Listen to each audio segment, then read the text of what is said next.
معین آباد کا کیس ایسا ہے کہ چونکہ مذہب کا معاملہ آ گیا ہے تو یہاں پہ صرف امید یہ رکھ سکتے کہ فاسٹ ٹریک کورٹ کے ذریعے ہی ایک انصاف ملے گا، اس لیے کہ انکاؤنٹر لیگلی طور پہ انکاؤنٹر ہوتا نہیں ہے، لیکن جب بھاگنے کی کوشش ہوتی ہے تو ہی انکاؤنٹر ہوتا ہے، یہ پولیس کا ماننا ہے۔ جو بھی عدالت کا فیصلہ ہے اس پہ عمل کرنے کی، لیکن دیکھنا یہ ہے کہ کس طرح پولیس جو جرم ہوا ہے اس کو کس طرح عدالت میں پیش کیا جاتا ہے، یہ دیکھنا۔ پوسٹ مارٹم کے بعد ہی کوئی چیز سامنے آئے گی، بلکہ یہ بھی بات آ رہی ہے کہ جو ملزم ہیں اس کا تعلق تو ٹی آر ایس سے ہے، چھوٹا لیڈر ہی صحیح لیکن ٹی آر ایس کا لیڈر ہے، لیکن یہ بھی بات آ رہی ہے کہ وہ کسی طریقے سے اپاہج ہے یا فالج کا اس پہ اٹیک ہوا ہے، تو یہ فالج کے اٹیک کو اگر وہ استعمال کرتا ہے تو بچنے کی ایک کوشش ہو سکتی ہے، لیکن یہاں پہ سب سے بڑی بات یہ ہے کہ کس طریقے سے پولیس کام کرتی ہے یا حکومت کیا اشارہ دیتی ہے جس پہ پولیس اپنی کام کرے گی یا اپنی صفائی پیش کرے گی، اس کے بعد ہی عدالت فیصلہ کرے گی۔ تو یاد رکھیے کہ یہ سب سے بڑی بات یہ ہے کہ ہمیں یہ یاد رکھنا چاہیے کہ جن کے اخلاق عمدہ ہوتے ہیں ان کی صحبت تلاش کرنا چاہیے۔ لوگ تو مداری کے ارد گرد بھی اکثر جمع ہوتے ہیں، تو یہ چیز کو دیکھ کے ہم یہاں پہ وکیل اچھا ہونا چاہیے، یا ہم سب کی ذمہ داری بنتی ہے کہ کس طرح ہم اس کو یہ کیس کو لے کے آگے چڑھتے ہیں۔ دوسری بات اگر ہم بات کریں گے تو محاورہ ہے کہ جس تھالی میں کھائے اسی تھالی میں چھید کرنا، تو آپ دیکھیے کہ سوٹ بوٹ کی سرکار یا سوٹ بوٹ پہن کے سرکار چلانے والے جو صاحب تھے جو دلی میں بیٹھے ہوئے ہیں، ان کی پارٹی سے اس سال یا اسی ہفتے اکالی دل نے رشتہ توڑ لیا ہے۔ تو جب گھمنڈ سر سے اونچا ہو جاتا ہے تو لوگ اپنے آپ کو نعوذ باللہ بہت اوپر سمجھتے ہیں۔ تو اسی طریقے سے آپ دیکھیں کہ جیسا بی جے پی کو 300 کا نشانہ پار کی بی جے پی، اس کے بعد سے چندرا بابو نائیڈو سے ان کے تعلقات خراب ہوئے، اس کے بعد شیو سینا سے تعلقات خراب ہوئے، اور اب ایسا دکھ رہا کہ شیرومنی اکالی دل سے بھی ان کے تعلقات، یقیناً 5 سال کی دوستی تھی، شیو سینا سے بھی 5 سال کے ساتھ آپ ساتھ رہے، اکالی دل سے بھی کافی دنوں سے ساتھ تھے، لیکن گزشتہ 5 سال میں یہی بات کہی گئی تھی کہ اکالی دل کے لوگ ڈرگ مافیا میں ملے ہوئے ہیں یا سینڈ مافیا سے ملے ہوئے ہیں، لیکن اب کسان بل کے اوپر یہ بات آئی ہے۔ لیکن ریپ کی جہاں تک بات ہے، معین آباد کا ریپ ہو یا یو پی کا ریپ ہو، آپ دیکھیں کہ دلی میں بیٹھے لوگ، یہ دلی میں جو 2 لوگوں کی سرکار چل رہی، وہ لوگ اٹینشن ڈائیورژن گینگ کا کام کر رہے ہیں۔ یہاں پہ عموماً یہ کہا جاتا ہے کہ تلنگانہ کی پولیس یہ کہتی ہے کہ اٹینشن ڈائیورژن گینگ کی بات ہوتی ہے، اس میں ہوتا یہ کہ چور آپ کی توجہ کسی اور جگہ لگا کر آپ کا سامان لے کے بھاگ جاتا ہے۔ اسی طریقے سے دلی میں جو کام ہو رہا ہے، آپ دیکھیں کہ فارمرز بل کے اوپر جس طرح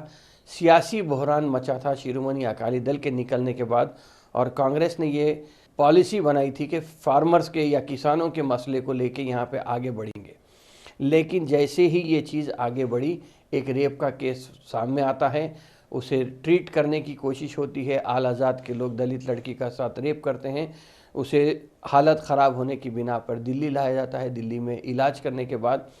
جب لڑکی کی زندگی چلے جاتی ہے تو راتوں رات لے کے جا کے اسے جلا دیا جاتا ہے۔ تو ایسی ہی چیز ہے کہ اب فی الوقت ایسا دکھ رہا کہ فی الوقت گورنمنٹ یا دلی میں بیٹھے وزیر اعظم ہوں یا ان کے دست رفیق ہوں، امت شاہ ہوں، یا یہ دلی کی گورنمنٹ کو اگرچہ کہ تعداد آپ کے ساتھ ہے یا اکثریت آپ کے ساتھ ہے، لیکن اب آہستہ آہستہ سونیا گاندھی کے صدر بننے کے بعد سے کانگریس میں جان پڑتی نظر آ رہی ہے۔ تو یاد رہے کہ میں گزشتہ کئی ہفتے پہلے یہ بات کہا تھا کہ جب سونیا گاندھی صدر بنی تھی تو یہ ہے کہ سونیا گاندھی کے قدم سے ہی ایسا دکھ رہا کہ کانگریس میں خاتون صدر رہنا ہی کانگریس کے لیے بہتر رہا ہے۔ تو اب آگے کیا ہوتا ہے یہ دیکھیے، اس لیے کہ ابھی تو یہ بات شیرومنی اکالی دل کی آئی تھی، لیکن ایسا لگ رہا ہے کہ گجرات میں بھی بی جے پی کے حالات کچھ صحیح نہیں ہیں۔ آنندی بین پٹیل کو یہاں سے گجرات سے جب چیف منسٹری سے ہٹائے تھے تو اس وقت امت شاہ کا بول بالا تھا، تو امت شاہ نے وجے روپانی کو وہاں کا چیف منسٹر بنایا تھا گجرات کا، لیکن ہوا یہ کہ اب فی الوقت جس طریقے سے امت شاہ کی طبیعت خراب کی جو افواہ گھوم رہی ہے، یا امت شاہ میں اور مودی میں تعلقات ایسے نہیں رہے جیسے کہ ہوا کرتے تھے، اس کے بعد سے یہ بات بھی آ رہی ہے کہ سی آر پٹیل کو گجرات کے بی جے پی کا پریزیڈنٹ بنایا گیا ہے، جو یہ مانا جاتا ہے کہ وہ مودی کے آدمی ہیں اور وجے روپانی امت شاہ کا آدمی ہیں۔ تو ایسے میں ایسا لگ رہا ہے کہ اس لیے کہ گجرات کی گورنمنٹ بھی جو ہے وہ مدھیہ پردیش کی طرح ہی کمزور حکومت بنی تھی۔ گجرات میں بی جے پی اور کانگریس میں کچھ زیادہ فرق نہیں رہا، تو ہو سکتا ہے کہ جس طریقے سے اگر یہ چیز چلتی ہے تو وہاں پہ یہ تعلقات اور خراب ہو سکتے ہیں۔ ویسے بھی گجرات میں اگر دیکھیں گے تو گجرات میں کئی ملز ہوتے تھے، کپڑے کے ملز ہوا کرتے تھے، وہاں پہ کاروبار وہاں پہ زیادہ چلتا تھا، لیکن کئی ملز اب فی الوقت بند پڑے ہیں، لاک ڈاؤن کی وجہ سے بند پڑے، بلکہ نوٹ بندی کے بعد سے ہی اگر دیکھیں گے تو ایک شفٹ میں کام ہونا شروع ہوا تھا، لیکن اس کے بعد اب یہ کووڈ کے سلسلے میں وہاں پہ کئی ملز بند ہیں۔ اسمال اینڈ میڈیم انٹرپرائز، جو چھوٹے متوسط طبقے کے جو بزنس چلتے تھے وہاں پہ، وہ کئی قسم سے خسارے میں ہیں۔ ایز آف ڈوئنگ بزنس میں تلنگانہ میں اگرچہ کہ تلنگانہ کو اچھا رینک ملا ہے، گجرات 10 پوزیشن نیچے ہو کر وہاں پہ نیچے چلے گیا ہے۔ تو ایسے میں ایسا لگ رہا ہے کہ گجرات میں بی جے پی، بلکہ بہار اور گجرات میں بی جے پی کے حالات کچھ صحیح نہیں ہیں۔ انٹرنیشنل لیول پہ بھی اگر دیکھیں گے تو مودی صاحب جس سے بھی گلے ملتے ہیں یا جس سے بھی اپنی دوستی بتاتے ہیں، اس کی حالت خراب ہو جاتی ہے۔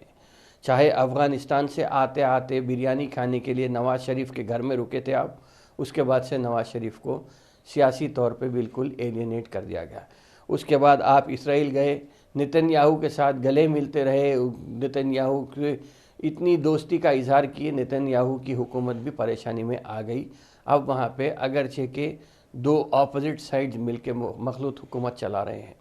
جس طرح تعلقات نیپال سے اچھے تھے ہندوستان کے، نیپال بھی ہندوستان کو 56 انچ کے سینے والے کو چیلنج دینے کے لیے وقتاً فوقتاً ایک بیان دیتے جا رہا ہے، بلکہ اتراکھنڈ کے لوگوں کو نیپال پیسے بھی دینے کی پیشکش کیا ہے۔ تو ایسے ہی آپ چائنا کی جو زنگ پنگ کو آپ ہندوستان میں بلا کے اتنی مہمان نوازی کرے، اب ایسا دکھ رہا ہے کہ چائنا رکنے والا نہیں ہے۔ تو ہو سکتا ہے کہ چائنا کے ساتھ آپ کے تعلقات خراب ہو گئے ہیں، اور اب کورونا کو لے کر آپ کے جگری دوست ڈونالڈ ٹرمپ بھی یہ کہتے ہیں کہ ہندوستان کی طرح امریکہ نہیں ہے، ہندوستان میں سب جھوٹ بولا جا رہا ہے کرونا سے لے کے۔ تو ایسا لگ رہا ہے کہ ڈونالڈ ٹرمپ بھی اب مودی سے تعلقات خراب کرنا چاہ رہے ہیں، یا ہو سکتا ہے کہ ڈونالڈ ٹرمپ کی ہی خود خرابی آ گئی ہے امریکہ کے الیکشن میں۔ تو دیکھنا یہ ہے کہ کس طرح ہم آگے بڑھتے ہیں۔ یہ تو انٹرنیشنل لیول کی بات ہو گئی ہے۔ اور ایک چیز جو اس مرتبہ آئی تھی، جو پیش ہوئی تھی، کہ اس میں ورلڈ ہارٹ ڈے منایا گیا تھا۔ تو ورلڈ ہارٹ ڈے میں اگر ہم جائیں گے تو آپ دیکھیں کہ امراض قلب سے تقریباً پوری دنیا میں 3 کروڑ لوگ یہاں پہ امراض قلب سے فوت ہوتے ہیں۔ تو اب امراض قلب کی اگر ہم بات کریں گے تو بی پی، کولیسٹرول اور شوگر، یہ 3 کاز ایسے چیز ہیں جس کی وجہ سے امراض قلب ہوتے ہیں۔ اور بی پی، کولیسٹرول اور شوگر مسلمانوں میں بہت زیادہ ہوتے ہیں، اکثر پائے جاتے ہیں۔ یہ کیوں ہوتے ہیں؟ اس کے لیے کئی وجوہات ہیں، لیکن جو عام سمجھ میں آنے والی بات یہ ہے کہ رات کو لیٹ جاگنا۔ گزشتہ پروگرام میں نے کہا تھا کہ فجر کی ٹائم پہ اذان میں تبدیلی ہوتی ہے، کہ الصلاۃ خیر من النوم کی بات ہوئی تھی، تو کچھ جان پہچان کے لوگ فون کیے کہ آپ مغرب اور عشاء سے ریلیٹڈ زیادہ بات نہیں کیے۔ تو الصلاۃ خیر من النوم میں یہ ہے کہ نماز نیند سے بہتر ہے، تو صبح کا جلد اٹھنا میں سمجھتا ہوں کہ صحت کے لیے بہت اچھی علامت ہے۔ اور رہا سوال مغرب کی نماز اور عشاء کی نماز جو آواز بلند پڑھی جاتی ہے، میرا ماننا، دیکھیں مذہبی اعتبار سے میں زیادہ بات نہیں کروں گا، لیکن میرا ماننا یہ ہے کہ اللہ کے طرف سے یہ نشانی ہے کہ مغرب کے ٹائم پہ آپ اپنے گھر میں داخل ہو جاؤ، اور عشاء کی جیسا نماز ہوئی آپ کھانا کھا کے ریٹائر ہونا کی تیاری کرو یا سو جانے کی تیاری کرو۔ لیکن ہو رہا یہ کہ ہم مغرب کے بعد ہم اکثر ایکٹیو رہتے ہیں اور عشاء کی نماز کے بعد ہیوی کھانا کھا رہے ہیں، چاہے وہ بریانی ہو یا حلیم ہو یا گوشت سے ریلیٹڈ ہو، ہم ہیوی کھانا کھا رہے ہیں۔ صبح دیر سے اٹھنے کی وجہ سے ورزش بھی ختم ہو گئی ہے۔ عموماً مسلمان کا یہ روٹین یہ ہونا چاہیے کہ جس طرح سحری اور افطار ہے، تو سحری اگر ہم کرتے ہیں صبح صبح اور افطار اگر کرتے ہیں تو 2 وقت کا کھانا ہوتا ہے۔ بیچ میں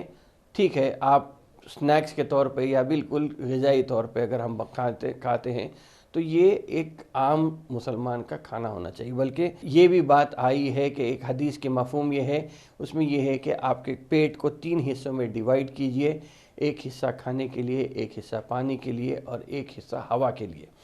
ہو رہا یہ کہ ہم